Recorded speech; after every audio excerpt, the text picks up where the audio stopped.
to comment photo in TikTok. Hey everyone, welcome back to the channel. But if you're new here, don't forget to hit the subscribe button. So today I'm going to show you how can you comment photo in your TikTok. First of all, open your TikTok app and make sure that you're logged in, and then go to the post where you want to comment and then tap on the comments.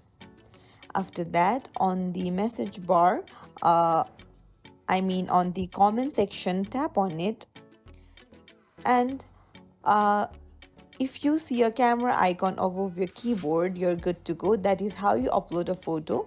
But if it's not there, you might want to update your app, and then your camera icon will appear right beside the emoji and mention option. You can tap on it and then comment a photo in your TikTok.